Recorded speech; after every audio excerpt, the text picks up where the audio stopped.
Hello guys, magandang araw po sa inyong lahat. Ito naman po ang kaibigan niyo si Jake. Nandito po ako sa aking lumang sasakyan. Magbablog po tayo ngayon. Ano bang topic natin for today?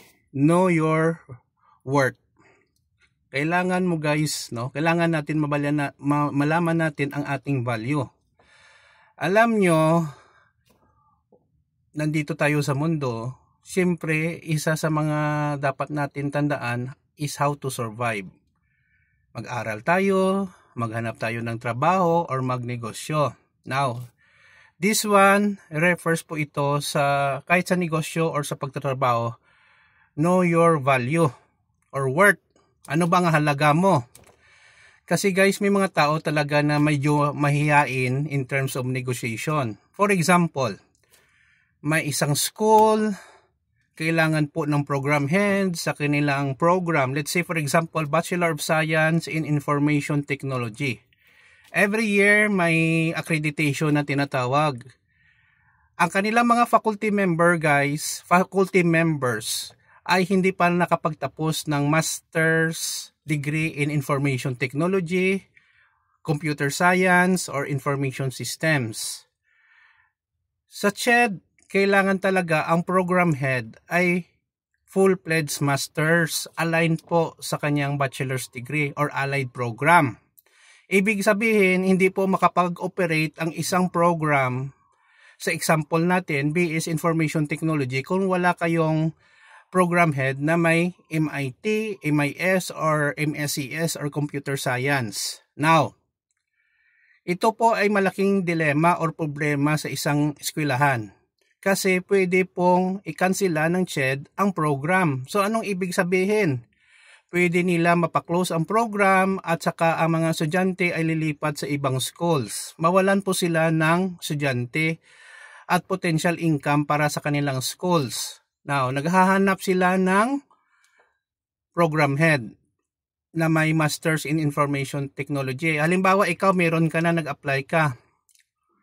Normally, kung program head ka guys, and then nagre-report ka palagi sa school every day, siguro you can negotiate around 35 to 50,000 pesos. Depende po yun sa school. Ibang school naman babaratin ka. Offer sa iyo is only 20,000. Magre-report ka pa dyan araw-araw. Ikaw, parang tanga din, tinanggap mo.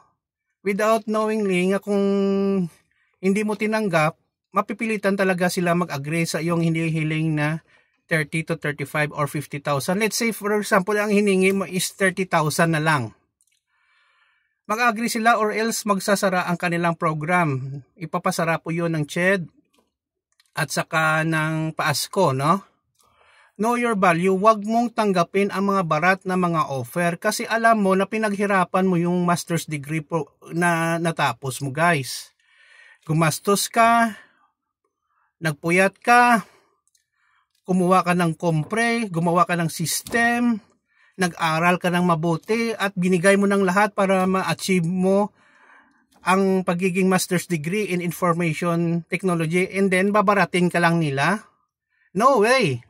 Dapat po alam nyo ang inyong value. Kung sobrang baba, kalimutan mo na guys, no? Apply ka sa ibang school na maganda ang offer sa iyo kasi alam mo na may value ka. Pinaghihirapan mo yan eh. Hindi mo naman pumunta sa recto at nagpagawa ka lang ng diploma and transcript of records tapos na.